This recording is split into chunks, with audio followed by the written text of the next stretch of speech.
Hello, hockey fans, and welcome to NHL Draft Pros. On today's video, we're going to revisit the 2024 NHL Draft class and see where some of the prospects are in their D+1 seasons. Shoots, he scores! And if you want to learn about some of the NHL prospects, please subscribe and help me get to 11,000 followers. I'm getting close to 11,000, so I'd really appreciate that. Thank you. Okay, so as we know, last year, San Jose got the first overall pick, and they ended up going with Macklin Celebrini from Boston University. And let me tell you something, the kid has been lights out this year, putting up some decent numbers in his first season in NHL. 39 points in 43 games already. Very nice indeed. And he has become a contender for the Calder Trophy and has been compared to Sidney Crosby due to his offensive prowess, but also his defensive responsibility. And the Sharks landed a beauty when they won the lottery for first overall pick last year. All right, and then at number 2, Chicago ended up going with Artyom Levshinov from Michigan State University, and he has some decent numbers too, 13 points in 38 games in the AHL. And when Levshinov went second overall to the Blackhawks, it just shows how they consider him to be a cornerstone of the blue line in the future. The one thing you have to remember with Levshinov is that he has some raw talent. There's going to be some growing pains as he adapts to the pro game, but the underlying abilities for a great D are there. It's just going to take a little time, and he should end up as a top pairing D for Chicago at some point. All right, at number 3, Anaheim went a little bit off the board, and they took Beckett Seneca. And yeah, he was just as surprised as a few other people, but not bad so far this year, 68 points in 40 games. So he's already bypassed his last year's totals. And you know what? When Seneca didn't get an invite to Canada's World Juniors team, he went on an absolute tear and put up 22 points in 8 games in December and was named the OHL Player of the Month.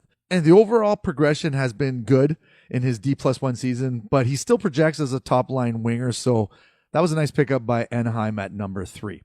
Okay, so at number 4, Columbus, well, they ended up going with Caden Lindstrom from the Medicine Hat Tigers in the dub. And Lindstrom hasn't played a hockey game since December 2023 due to a herniated disc in his back that required surgery. But when healthy, he is an elite athlete with power forward written all over him. Now, hopefully we get to see him at some time soon because we'd really like to see, is he deserving of that 4th overall position? All right, and then Montreal at number 5. They must have been thinking, wow, are we going to land Ivan Demidov? And yes, they did. And check out these numbers, 44 points in 52 games in the KHL. And with those numbers, he breaks the KHL for most points in a season by a player under 20, surpassing the likes of Kaprizov, Mishkov, Kuznetsov. Look at the names on that list. And yeah, the Habs landed one of the most dynamic and skilled prospects in the draft. He is dangerous every time he steps onto the ice and can be a game changer. I had him as the number 2 prospect in the draft. And an interesting fact, my top 12 prospects for the 2024 NHL draft were the top 12 picks come draft day. Not in the right order, but nevertheless, I was right for the top 12. So a little tap on the back for myself. But yeah, Ivan Demidov, what a pickup by Montreal at number 5. Okay, moving on. We got at number 6, Utah. They took Tej Aginla.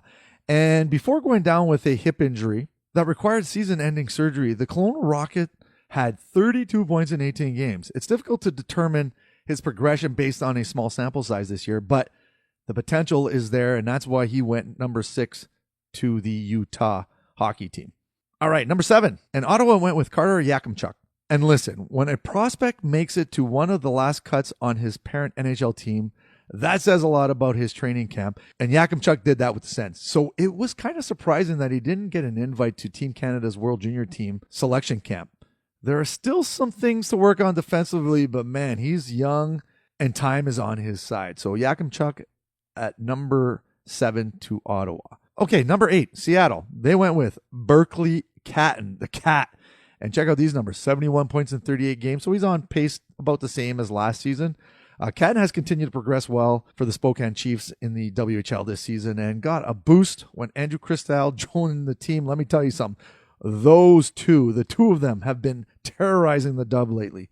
Catton will look to make the jump to the NHL next year, and you know what? It's going to be hard to keep him out. But you know what? I'm a big fan of Catton, and that pick at 8 I thought was really good for Seattle. Calgary. And Zane Parekh was the next pick there. And after posting 96 points in 66 games last year as a defenseman, he's again terrorizing the league in the OHL, 68 points in 43 games. And you know what? This kid is dynamic with the puck on his stick.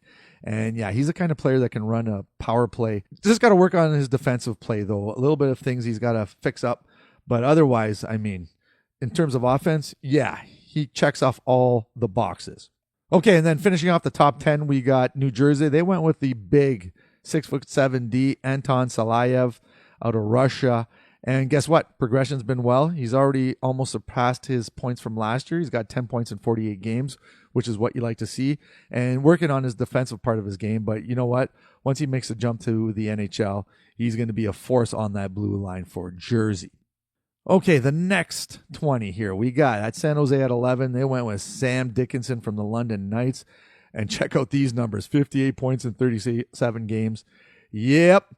He's been terrorizing the O as well and didn't stand out at the World Juniors, but you know what?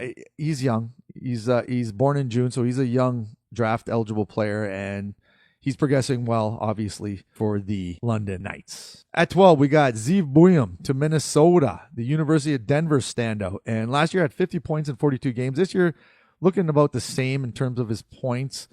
I really like Zeev Buium. He looked really good at the World Juniors, and I think that that's going to be a nice pickup for Minnesota once he makes the jump to pro hockey. At number 13, the Flyers went with Jet Luchenko, which I thought was kind of high for him, but you know what? He's a pro player. Like, he's going to play in NHL. Is that offensive upside there? I mean, not necessarily. He's going to be the highest, you know, in terms of points and stuff like that, but I like that pickup by the Flyers with Jet Luchenko.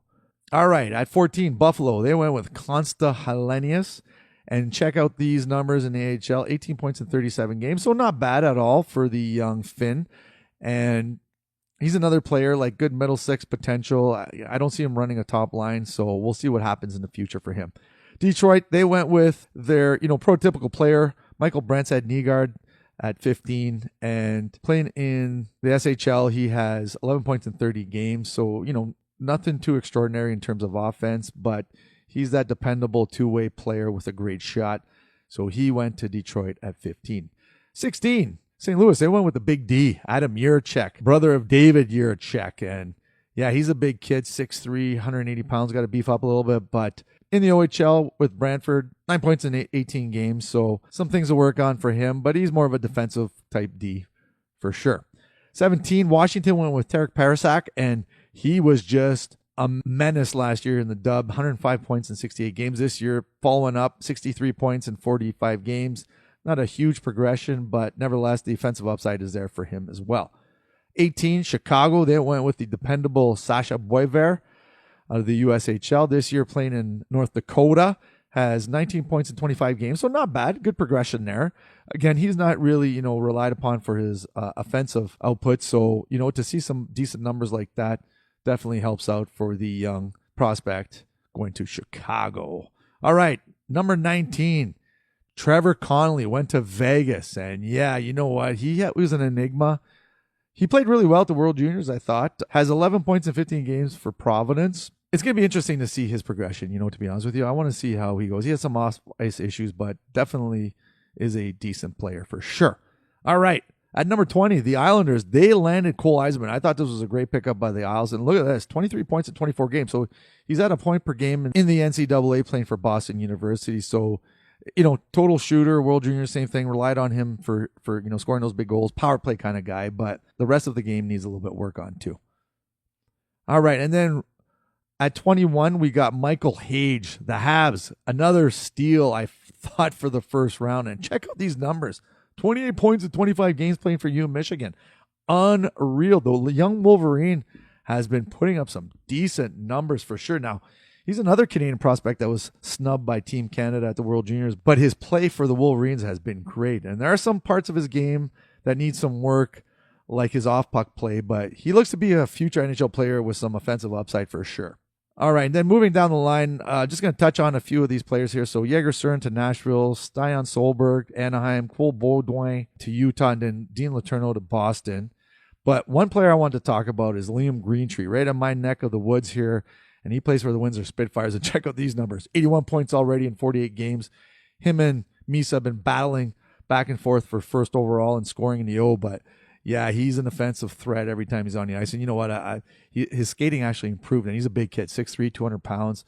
He's going to be a nice fit in LA for sure. And then Van Ecker, Gridden, Hemming, Emery, Danford, and O'Reilly finish off the top 32. But for the most part, the big thing I want to talk about is Demidov absolutely being a menace in the KHL. So good for him, having a great season. Montreal landed a beauty at number 5. So that's it for today. And like I said, help me get to 11,000 by hitting that subscribe and like button. I'd really appreciate it. And we'll see you soon. Cheers.